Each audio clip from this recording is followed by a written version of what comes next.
God is awesome. He is our deliverer. He's our protector. He heals us when we're broken.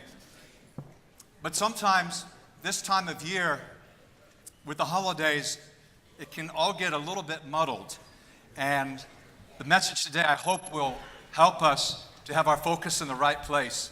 Very happy to be able to welcome with all of us our new couple, John and Vivian. They're not so new to me. Thank you for what you shared. I met Vivian, I think it was the first time I ever spoke in New York City. And John, I guess it was in London. And it was nearly 30 years ago for both of you. And again, welcome here. John and Vivian are really supportive of the teaching ministry, which is where I'm involved. So that encourages me a lot. I also appreciate how succinct they were, and Tom Brown was in the communion. And that puts a little pressure on me to be succinct right now. Not to waste your time, to get to the point. And God willing, I will do that. Often I begin with lots of missions news. I'm not going to do a lot of that right now because I really want to get to the message. But lately I have been preaching in one of our sister churches in the Southeast. I've been in Canada. I preached last week in Colombia, in El País de Colombia, in Bogotá. It was terrific to go there. I guess I go there about once a year. They wanted me to give you the hello. I mean, we do this everywhere. In Rome, they said to say hello to the Colombians, and Colombia wanted to say hello to Atlanta, and if you give me permission, I'm going to pay it forward, and I'm preaching this coming week in Sao Paulo. Next Sunday, I'll be in Brazil. But if you want me to give them a North River welcome, but only if I really feel you want to, otherwise I will forget to do it. But you kind of pass on the goodwill and the greeting. Okay, so I'm going to tell the Brazilians, just as the Brazilians will pass it on, no doubt, to the Argentinians, where I preach the week after that. But it's been an amazing time. And if you really want missions news, and you don't want to read my newsletter, talk to the group who were at Rome. Talk to Jean Mullen. Talk to Amir Al-Sharif. Talk to Rachel Dillon, Michelle Wright. Talk to my wife. Talk to John and Lauren Boyles. Talk to Mike and Diane Johnson, the North River people who were with us very recently in Europe, because they are loaded up with stuff. The holidays. Thanksgiving, 4 days away. In Canada, and they have one too, it was 7.5 weeks ago. And that's normal. Second Monday in October. For my brother's family, it was 3 weeks ago. Because he lives outside the States, it was the only time he could get their whole family together for Thanksgiving. Now, you're not going to tell me you can't do that. It has to be the fourth Thursday. Oh, come on, this is arbitrary. Besides, we can have Thanksgiving every day if we want to. I mean, it's kind of like Christmas. And by the way, my message today is not just about Thanksgiving. It's about the season, the 6-week season, which can be a great benefit or a horrific curse to us spiritually. And some strong things need to be said. But Christmas, I mean, you don't even know when Christmas is. When Vicky and I lived in Sweden, we celebrated on the 24th, like everyone else. Hundreds of millions of people who go to church celebrate Christmas on January 6th. And if you didn't know that, you need to keep up. Hundreds of millions. But that just reflects the early disagreements about calendar, and no one really knew anyway. The point is, I mean, we can have Christmas every day. We can have Thanksgiving every day. Now, I like the holidays. Some may think of me as something of a killjoy, or no one else will say it. Let's get him to say it. I like holidays. I've got all kinds of warm childhood memories of Christmases and Thanksgivings. I like the holidays because for many, not all, it's a great time for family to get together. And it may be the only time you see certain people in a year. And sometimes that's good. That's just fine. But it's a very positive thing. And I think we know that Thanksgiving in this country comes from the early 1600s, when some of those founders, it was pretty gutsy, I think, to cross an ocean on a rickety boat, plant crops, try to start something completely new. That's pretty gutsy. They invited the Indians, sometimes called the Native Americans, to join them. The customs kind of all blend together, and they were truly thankful, I believe. I don't doubt their sincerity. And yet also often, Thanksgiving in a self-focused culture becomes a time of ingratitude really easily. And I've been caught. I've been convicted smack in the middle of the holidays. I've been caught, convicted of my selfishness. If you have a conscience, you probably have the same feeling. I can't believe what a jerk I'm behaving like right now on Christmas. Or it's Thanksgiving, and I know I'm not being very thankful. Or it's your birthday, which is supposed to mark you becoming more mature. You've been around another year, and you're acting like a baby. And I'm not talking about someone who's 12, or I'm talking about someone who's 55. Sometimes our behavior is so out of kilter with the spirit of the event. I think it's fair to ask us for a few minutes to slow down and to think about this. Because I'm all over the world, I hear impressions people have of the United States, sometimes at my request. How do you view Americans? What do you think? What are you thinking about right now? And other times, I don't ask for it, they just offer it. So if I think of the people who've told me what they think about our holiday season, brothers, sisters, sometimes they're seekers, sometimes they're not even seekers. They're just Buddhists, Jews, Muslims, Sikhs, Hindus, all over the world, atheists. What do you see that Thanksgiving is all about? They'll usually mention three things. One, you call it Thanksgiving, but it seems to be much more about entertainment, like sports. You're watching TV a lot. A second thing I hear repeatedly, it's a time of consumption. I don't mean consumption like what they used to call tuberculosis. I mean consumption like you guys really eat a lot, leading the world. And the complaints we have about unhealthy meals and all that diet stuff, the rest of the world is following everywhere. It's the same thing, it's the same patterns. And the third thing that outsiders see is consumption of the other kind. That's consuming as in materialism. The holidays become a time of buying, of reaching in, bringing out that, in this case, American Express card, and saying, oh well, gotta put family first. Better buy some stuff. Whether or not we've thought through our stewardship. Though I think we'll be wiser this year. Professor Richard Horsley has written a lot of books. I come across him quite often. Made a pretty devastating observation that the United States consumes more than 2/3 of the world's resources. Oh, you know, we're not 2/3 of the world. If we were, it would be fair. Or even, let's say. It would be even.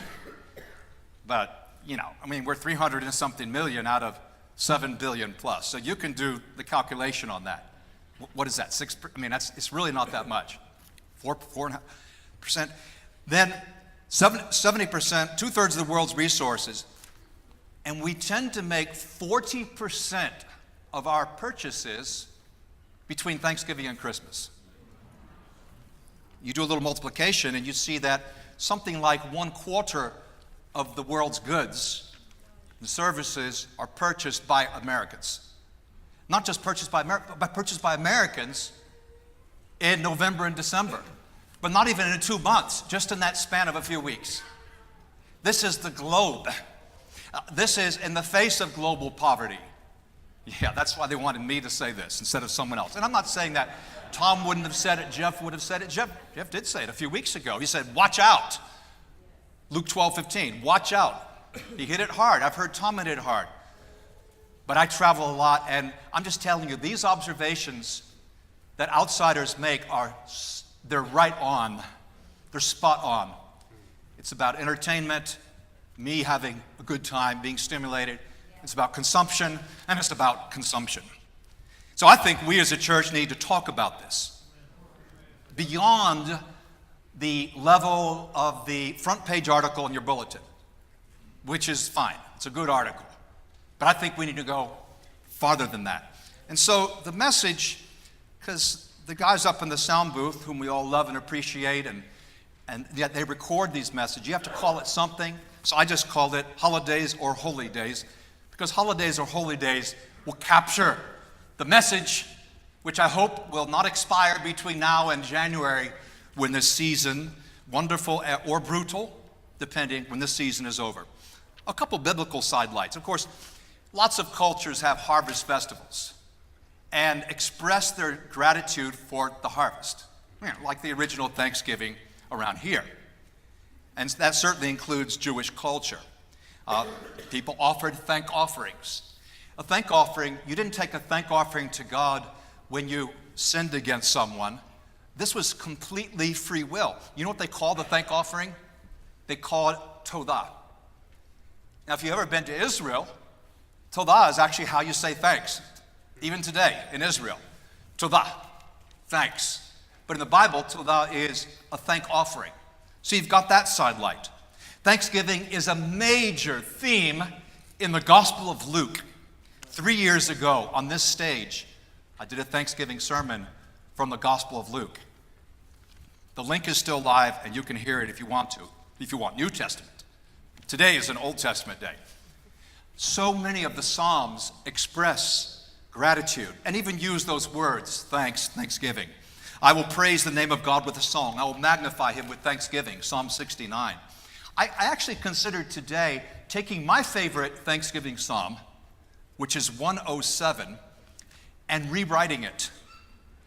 But this was going to be a big project.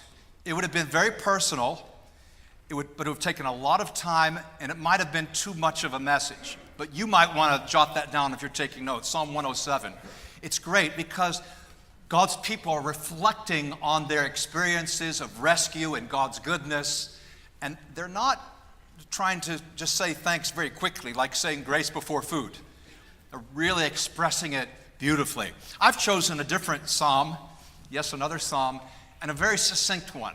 So we'll be having our message today from one of the psalms, one of the short psalms, and I printed it out. I've got my Bible right here. Where's yours? It's not there, no projection today, so please look on with whatever you have. And this is Psalm number 100. Psalm 100. Now, Psalm 96 to 99 are the universal psalms. They're all about God's glory and all the earth, the vision that all nations will come to know God. And Psalm 100 is like that. And so it's an apt conclusion. I'm going to read the psalm in just a moment.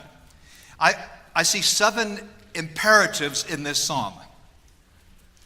Shout, worship, come, know, enter, thank, praise. I guess if it was a 7-point message, that could be it, but it's not. Shout for joy to the Lord, all the earth. Worship the Lord with gladness. Come before him with joyful songs. Know that the Lord is God. It is he who has made us, and we are his. We are his people, the sheep of his pasture. Enter his gates with thanksgiving and his courts with praise. Give thanks to him and praise his name, for the Lord is good, and his love endures forever. His faithfulness continues through all generations. Amen. Before I give us some practicals to navigate this holiday season, this time of entertainment, consumption, and consumption, let's unpack this psalm. Let's go through it verse by verse. Shout for joy to the Lord, all the earth. So the vision here, the scope is global. It's not about just one nation, in this case Israel, any more than this season, as I look at your illuminated faces and the illuminated Christmas tree through the back window. Already, and it's November, okay? What is this about? It's not about one nation. It's never about one nation and one culture. God's vision, his love is universal. It's for all. Let's get our focus outside of our own little world and look at the big picture and understand thanks and the giving of thanks as God does. Verse 2, worship the Lord with gladness. Come before him with joyful songs. See, this is a positive attitude. Now, negative attitudes are also permissible, especially in Psalms, but this is a positive one. Worship him with gladness. 3, know that the Lord is God. It is he who made us, and we are his.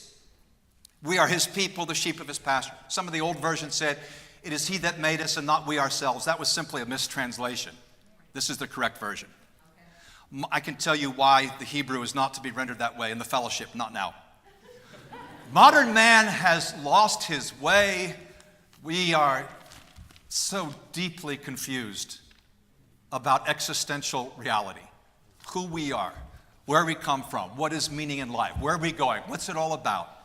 And I would say this generation is not the generation that's adrift.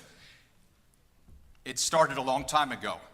I mean, it was certainly cut adrift very nicely back in the 60s. For those of you who've read about that period. Modern man's lost his identity, forgetting that he's a created being. We are derivative. We owe who we are to someone else. We know what's meaningful and what's right and wrong, and what's important, not by our decisions and evaluations, but by a standard that's external to us, because there's a holy God. It's not just a religious preference, it's a God of holiness. But we also have lost sight of the meaning of life. We live to eat and eat to live. We are consumers in every way. Why do you consume? So we can live. Why do you live? To consume. Why do you eat? Why do you buy? Well, so we can live. And what's the purpose of that? Well, it's to eat well and to consume well. Why? So you can live well, which means what? And it very quickly becomes a materialistic merry-go-round.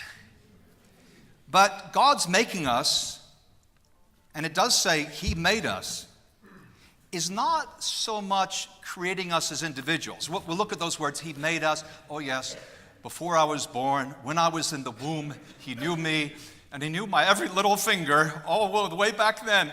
I don't think he's talking about creating us individually, though that would follow.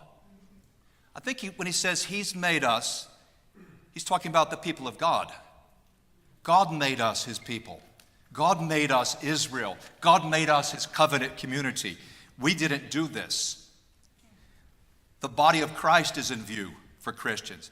And of those 7 commands, I mentioned shout, worship, know, come, know, enter, thank, praise. The central command is right here in verse 3. It's that command to know. And maybe that's why when I slip and I'm realizing I'm acting like a juvenile, not being grateful, or getting impatient, it's always the same things, inefficient bureaucrats. The sign wasn't posted clearly, that's why I got lost. You know, it's always the same thing. And then I'm caught and I'm convicted, and it's because that previous verse, temporarily I've forgotten my connection to God. I forgot who I am. I forgot where I was going. Not just because I was helplessly addicted to the GPS. I forgot where I was coming from and where I was going on the true journey. And I think we all relate to that if we're honest.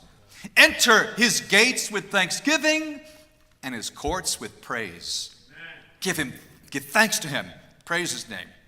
Because gratitude is an indispensable part of true spirituality. You say, well, I'm a very spiritual person. I just don't express thanks. Yeah, that's like I'm a very communicative person. I just don't talk much. Think about that.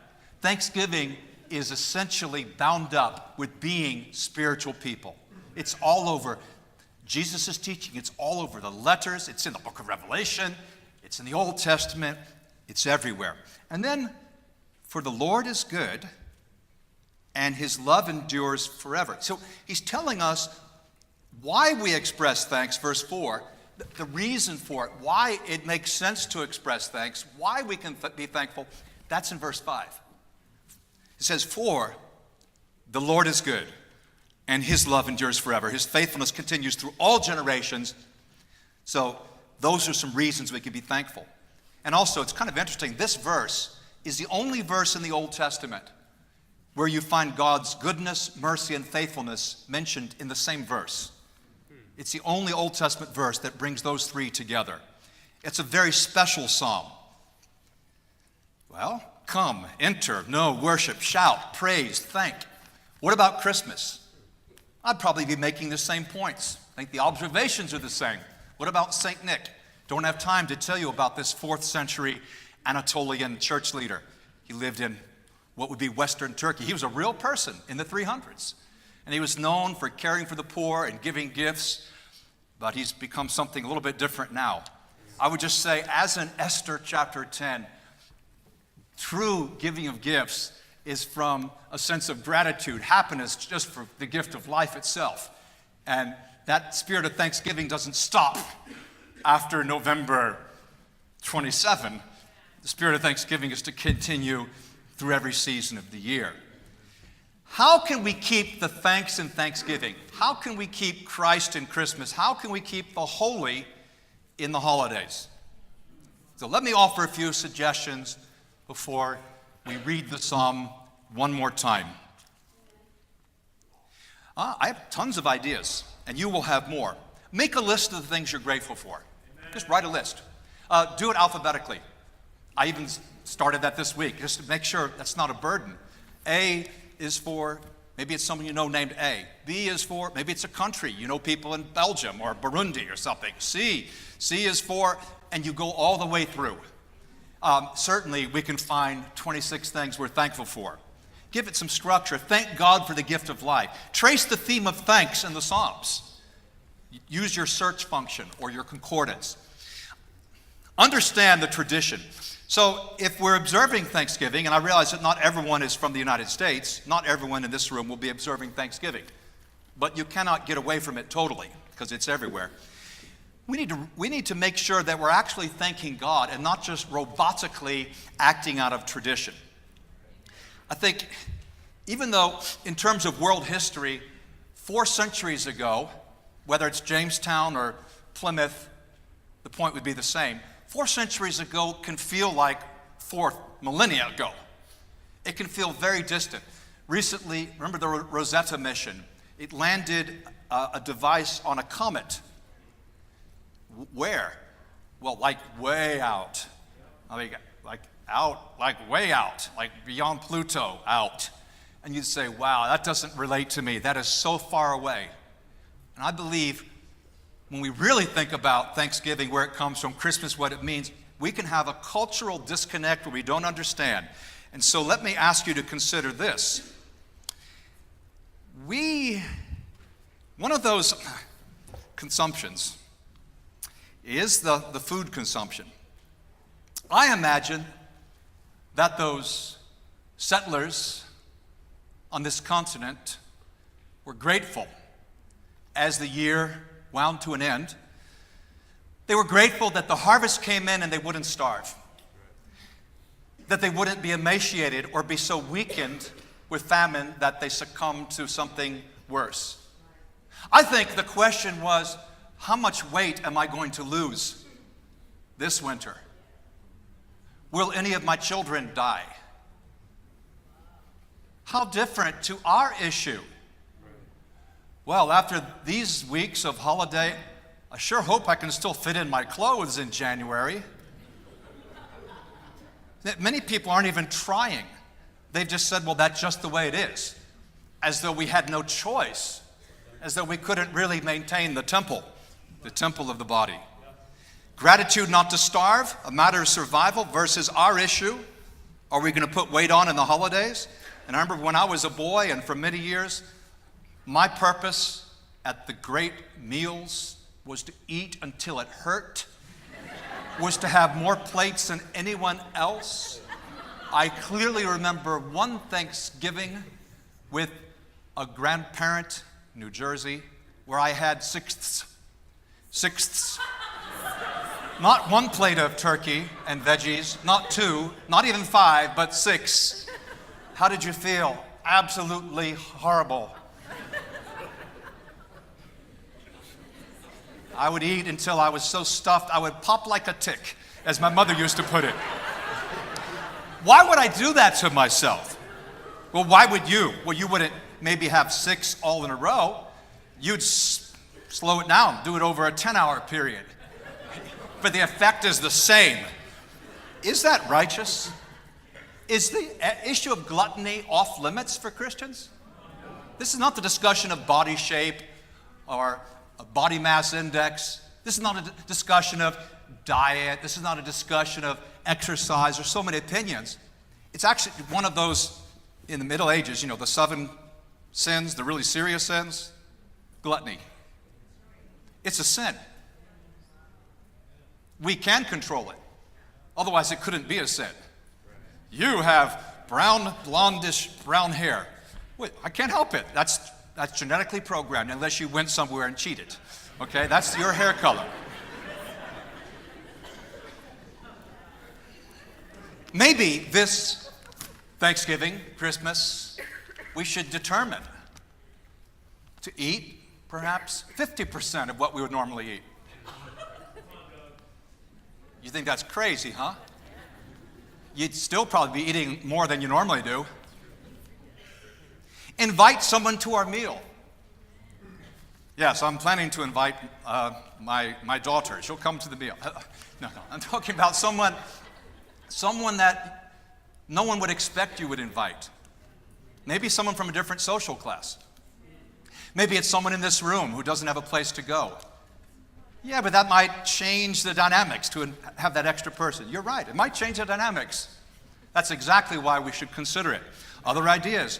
Resist the spirit of the season. I want to say something about Black Friday.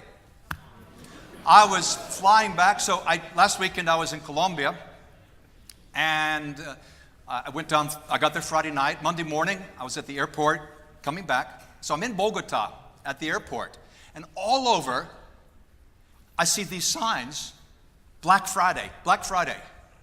And this is not in Spanish, this is in English. The signs are in English. This Black Friday thing, and I know there's also Cyber Monday. I don't know how long that's been around. But I think black is actually a pretty good word for that. People who will blacken their souls for material acquisition. They claim to be Christians, but they're communicating the message that really it's all about consuming. We consume to live, and we live to consume. And the quality of life is measured by the kind of car you drive, the kind of clothes you wear, and so forth. Black Friday. I think we should resist the spirit of the season. Douglas, I thought you said try to understand the tradition. Yeah, like the original Thanksgiving, not this monstrosity that is evolved today. I think that one deserves to be rejected. But I can't tell you what to reject. I can only plead with you to evaluate and to make some decisions, talk about it. Black Friday, how about this? Don't shop. Don't shop at all. But that's bad for America. Really? What's bad for America? People who can't control their impulses? What's worse, that or people who buy less? Maybe even buy some things they don't need. But how else will I do my Christmas shopping? Oh, there's another suggestion. Streamline. Give fewer gifts. Give a family gift. You mean all 4 kids will share it? You got it. A family gift. Give simpler gifts, homemade gifts, simple things. Don't go into debt in January. Make your things last if you can. My dear friend Flavio Uribe, me conduciendo al aeropuerto in Bogota, he's driving a Lada. A Lada. That Russian car exported worldwide. This thing, it's not that sturdy. It's got 200,000 miles on it, completely falling apart. I was so moved, I was tempted to try to get him the money so he could actually have a car. I don't know how many more weeks it's going to survive. He's driving me to Bogota Airport. I'm looking at all the Black Friday signs, and I'm thinking about the message I'm going to be speaking, which was already more than half prepared, but I'm thinking about it. Instead of American-style shopping, how about just going through our wardrobes, our basements or attics, and culling our possessions, going through and skimming off some things for the needy? That might be a biblical thing to do. A time to give gifts to the poor. I think that's somewhere in there. I have more ideas. But whatever you do, don't go into debt. Oh yeah, but it's more important for the family to have the toys and the presents and the experience. Really? Yeah, because otherwise they'll feel I don't really love them because, see, the Joneses are doing that. And the Smiths are doing that. Okay, now I know you got to keep up with the Joneses. I didn't know you had to keep up with the Smiths, too. But you see, you take out this and you buy things you don't need with money you don't actually have. And then in January and February and March, you have to work so much overtime to pay this off that maybe you should just ask the family, would you rather me be home for dinner every night, but you wouldn't get the super deluxe present? Or do you want the deluxe present, but you're not going to see much of me? Because really that's what it converts to. Time is money in a consumer society. And it's just blindness. It's willful blindness not to think through that clearly. And one of the most foolish things we can do is to know the risk, but still go over the precipice with the other lemmings, begin the new year in debt. And then it takes months. And some people it will be years. Do I need to keep going on this? Probably not. Make an extra offering. Don't tell anyone. What? I'm trying to find money for these gifts. Exactly why. Make an extra offering to the church or to the needy. And don't tell anyone. And that's in the Bible too. Listen to the Thanksgiving podcast on page 4, mentioned in your bulletin. Sing a psalm in your personal quiet time tomorrow morning or whenever you have it. Sing a psalm and stay focused. Watch out for the turkey coma, which will grab your brain and your heart for the next 6 weeks without some serious preparation. We need to be spiritually prepared before we go into this season, or we will be like the living dead, and spiritually it'll be weeks or months before we come to again. What focus again, Douglas, were you referring to? What focus will keep us from that coma, from that comatose condition? It's the focus of Psalm 100, which I suggest gives us a great focus. Shout for joy to the Lord, all the earth. Worship the Lord with gladness. Come before him with joyful songs. Know that the Lord is God. It is he who made us, and we are his. We are his people, the sheep of his pasture. Enter his gates with thanksgiving and his courts with praise. Give thanks to him and praise his name, for the Lord is good, and his love endures forever. His faithfulness continues through all generations. And let's do all we can to ensure that the holidays remain holy days.